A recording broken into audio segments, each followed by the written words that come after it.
para todo. Llegó la escuela, llegó la escuela, llegó por radio.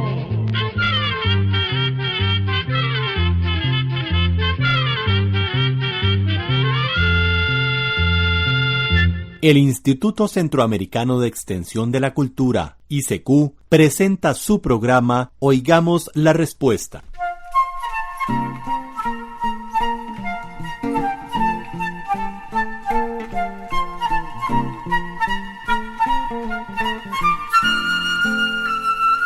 Un estimable oyente está muy alarmado por la gran cantidad de rayos que están cayendo y que además han matado a tantas personas. Por eso nos sugirió que habláramos del tema y su idea nos pareció muy buena. Así que hicimos esta charla que esperamos sea útil e interesante para ustedes. Para esto nos acompaña hoy doña Marta, una estimable amiga de esta institución que sabe mucho del tema. Doña Marta, el micrófono es todo suyo.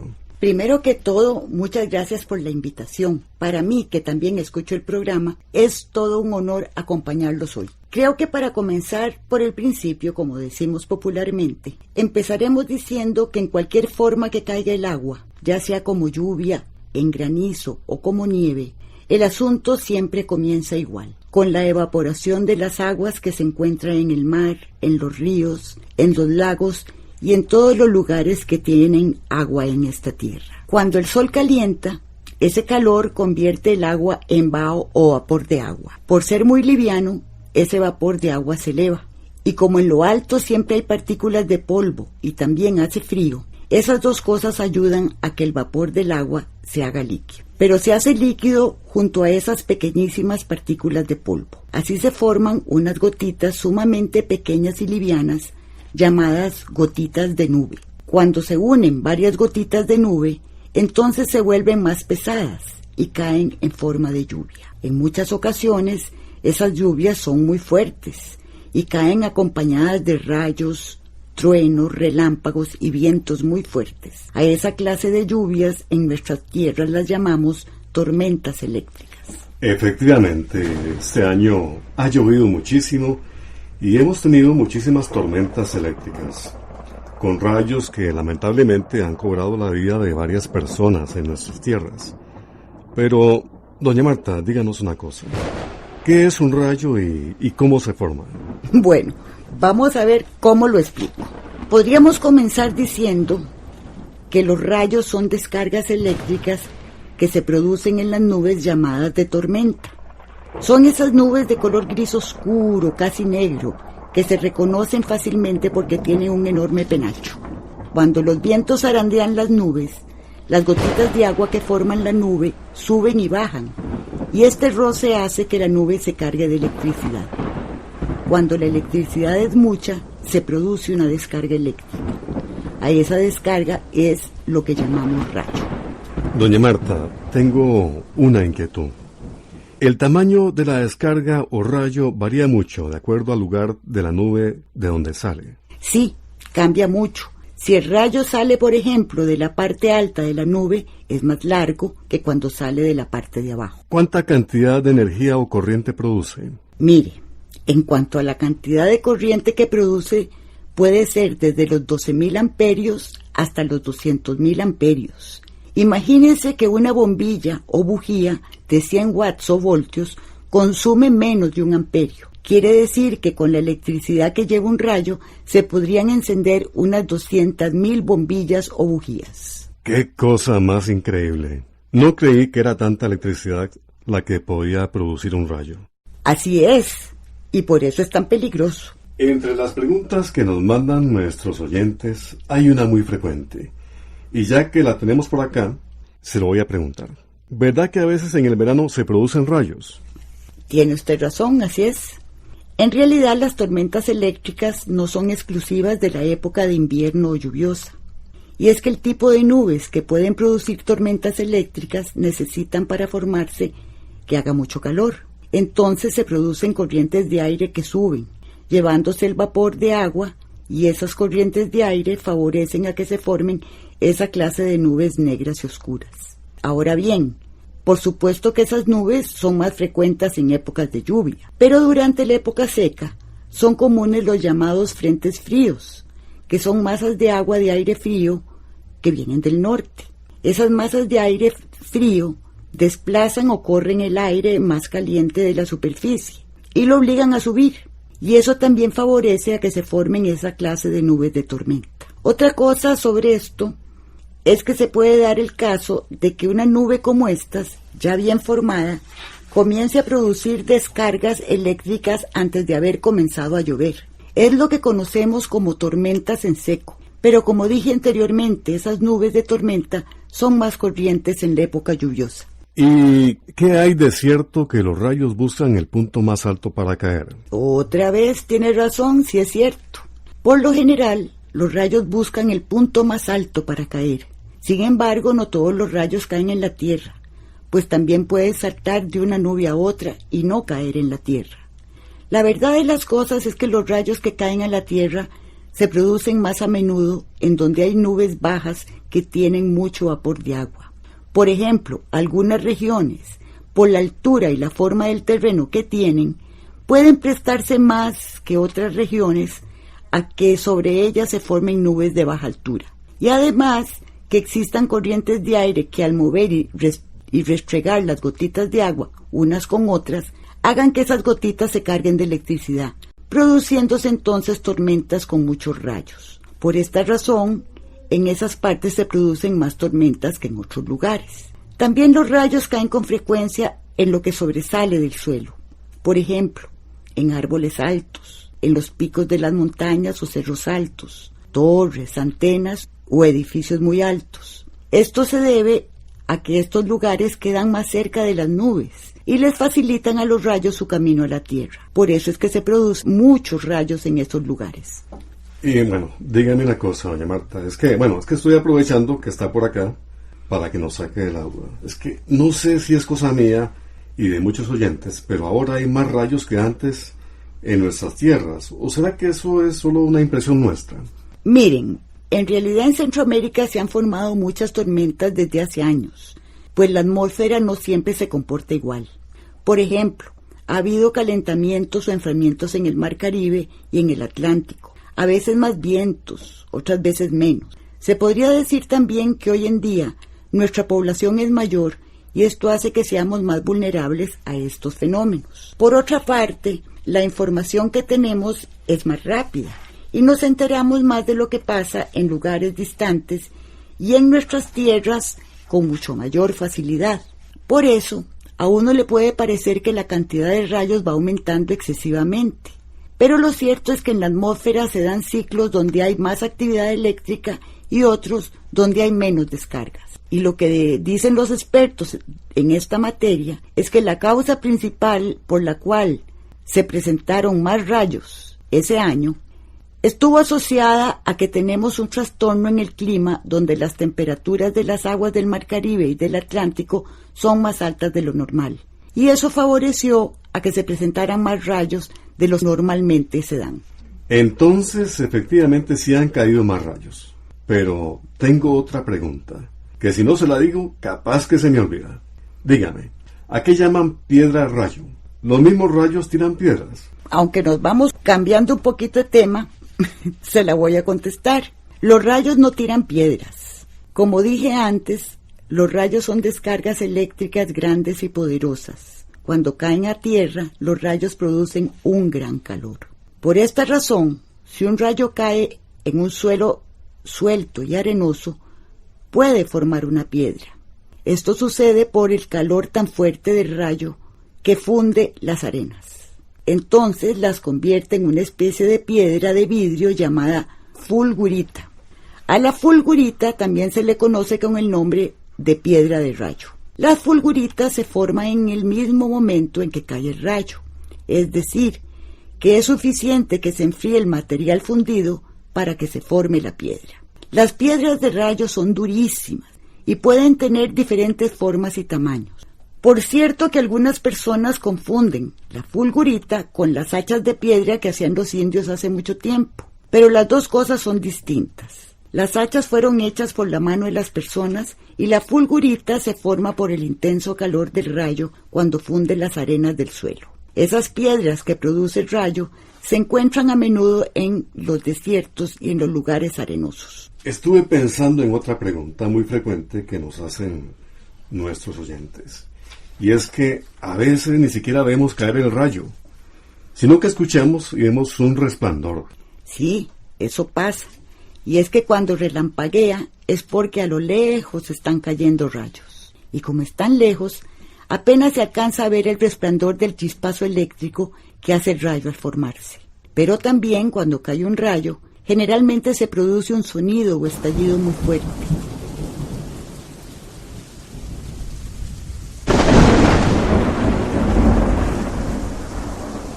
A ese ruido lo llamamos trueno. Y decimos que está relampagueando cuando únicamente vemos la luz del rayo porque ha caído lejos. Por algo, la canción dice, se mira relampaguear, el cielo está encapotado. Cielo encapotado significa que está lleno de nubes. Y es cierto, si hasta en las canciones se habla de relámpagos. Bueno, y no hay que decir de las películas de miedo. Siempre se ven rayos caer, su luz que son relámpagos y los truenos que es el ruido que producen. Y es que de verdad esos fenómenos naturales, aunque los entendamos, tienen su misterio. Y quizá por eso han nacido muchas creencias sobre estos fenómenos. Esto que está diciendo me hace recordar muchas preguntas de nuestros oyentes. Por ejemplo, hace unos años nos contaron en una carta que en un lugar se había hecho una iglesia. Y cuando estaba ya lista, cayó un rayo y solo botó la cruz del campanario. Entonces, muchos vecinos empezaron a decir que nuestro Señor les había hablado y otros empezaron a decir otras cosas. En otra carta nos dijeron que tirar vidrios quebrados en algún lugar era malo porque podían caer rayos. También hay otra creencia que dice que cuando un rayo cae en un árbol es porque hay alguna culebra encerrada, imagínese, esperando que le nazcan cachos para salir a dañar a animales y personas. Sí, hay muchísimas creencias sobre los rayos, los relámpagos y los truenos. Y la verdad, también sobre cosas de la naturaleza. Y viera que no solo en nuestras tierras, sino que en todo el mundo. El ser humano ha tratado siempre de encontrar una explicación a todos los fenómenos naturales que no entiende. Y entonces, tratando de darles una explicación, han nacido esas creencias que han pasado de generación en generación hasta nuestros días. Imagínese lo que deben haber sentido los seres humanos hace miles de años, viendo caer los rayos que producían incendios, como ahora también lo hacen. Sí, muchísimo miedo y espanto. Los antiguos griegos, por ejemplo, los asociaban con Zeus, su dios más poderoso. Según ellos, el fuego era lo que producía los relámpagos. Y esto pasaba cuando Zeus estaba luchando contra otros dioses y con su espada cortaba las nubes. Ve, eso yo no lo sabía. Pero, volviendo a los rayos, los peces y las personas pueden morir si les cae un rayo. Sobre este asunto le puedo decir que en el mar, en los lagos, en los ríos, en las pozas y también en la tierra, caen gran cantidad de rayos o descargas eléctricas. En el momento que un rayo toca el agua, la electricidad se comienza a deshacer y luego desaparece. Sin embargo, si el rayo cayera sobre las personas y los peces, sí pueden morir. Por lo general, los peces no están muy cerca de la superficie, sino que se mantienen nadando un poco abajo, y entonces la electricidad no los alcanza. Pero en cuanto a las personas, es muy peligroso nadar al aire libre durante la tormenta eléctrica, o andar en bote de remo o en una canoa. Si el rayo cae en el agua, como a menudo lo hace, la electricidad se empieza a deshacer más o menos a unos 15 metros de donde cayó, y luego desaparecerá, y perfectamente puede dañar a una persona. Si la persona se encuentra nadando, puede quedar aturdida o ahogarse, aun cuando el rayo no la mate directamente. Y lógico, si el rayo le cae directamente, podríamos decir, la mata inmediatamente. Esto mismo ocurre en tierra firme. Por eso también se recomienda que cuando a una persona la sorprende una tormenta eléctrica a la intemperie, busque quedarse en lugares bajos, donde no existan árboles cerca, pues el rayo busca siempre el camino más fácil para llegar a tierra. Y un árbol es un camino muy fácil para que caiga un rayo. Muy interesante, doña Marta.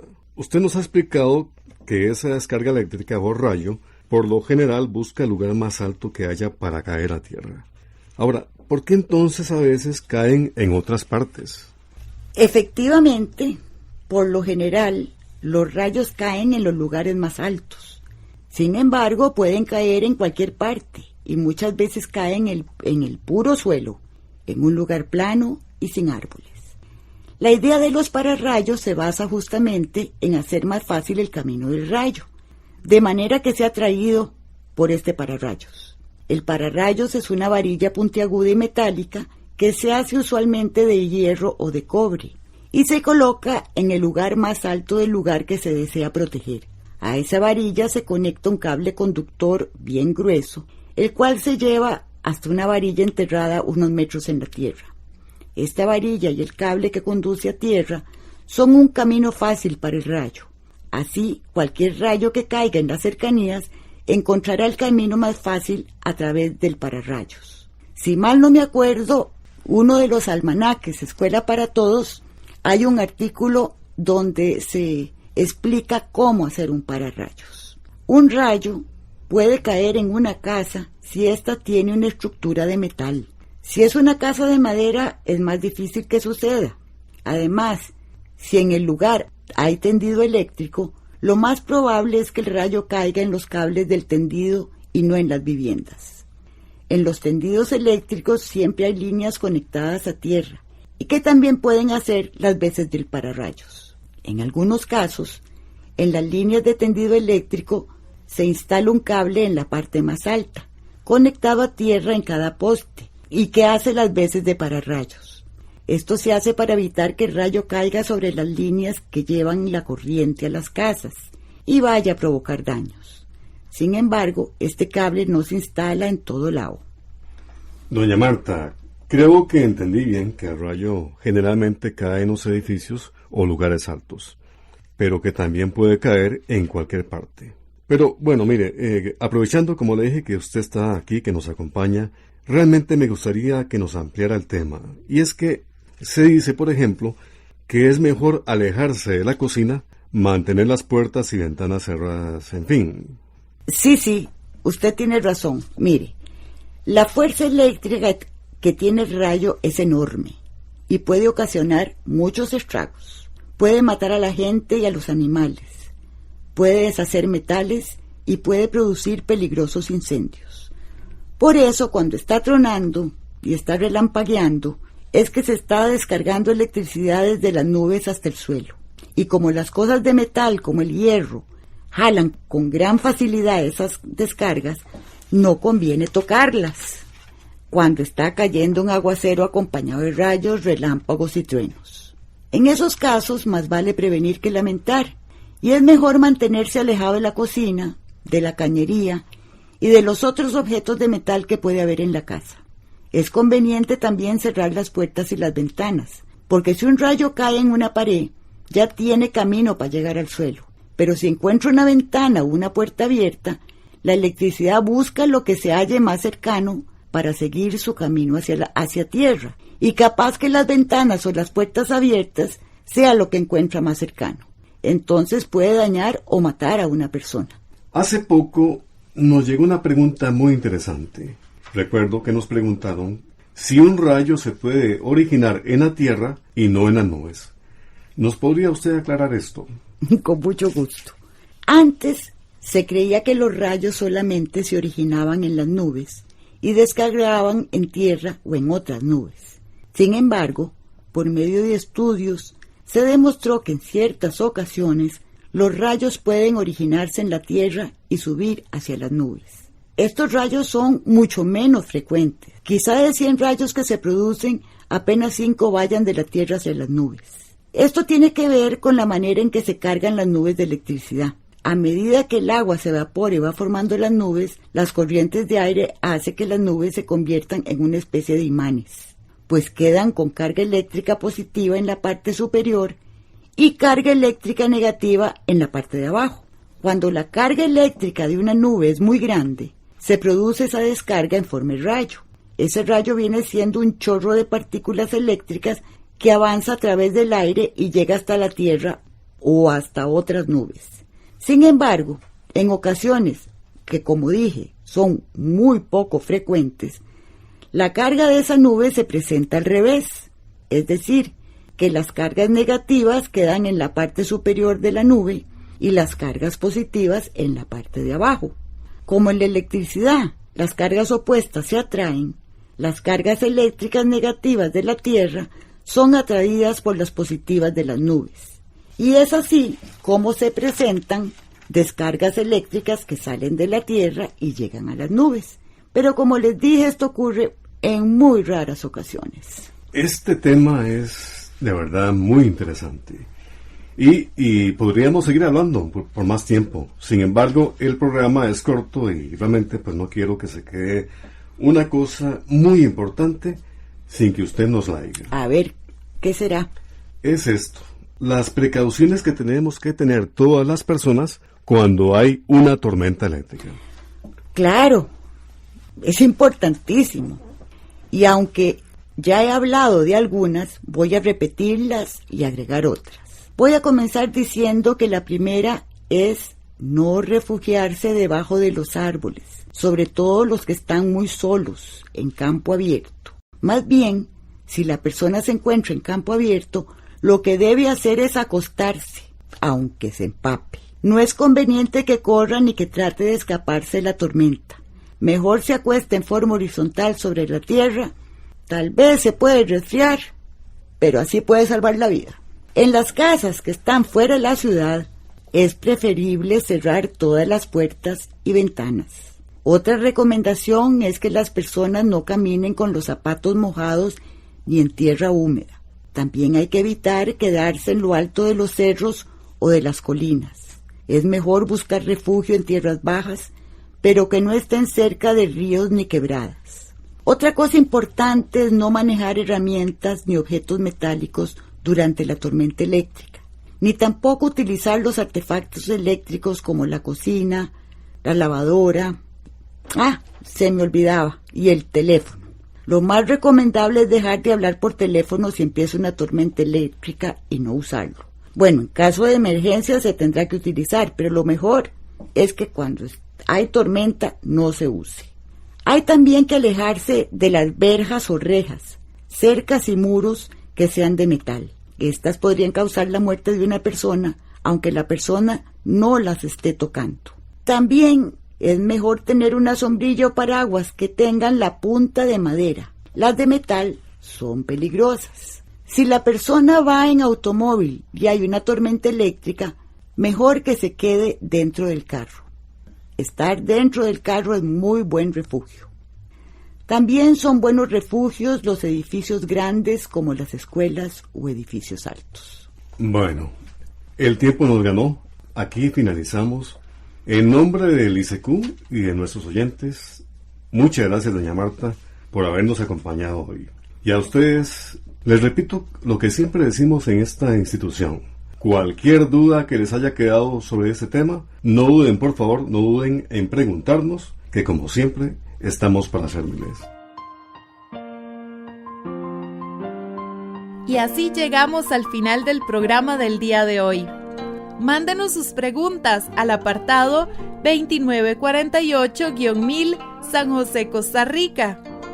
También puede enviarnos sus preguntas al correo electrónico icq@icq.org o encuéntrenos en Facebook como Oigamos la Respuesta. O llámenos por teléfono, código de área 506, número 2225-5338 o 2225-5438. Recuerde que comprender lo comprensible es un derecho humano.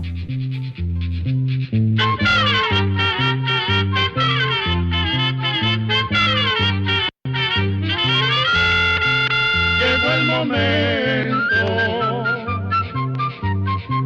de despedirnos. Se va a la escuela, se va cantando.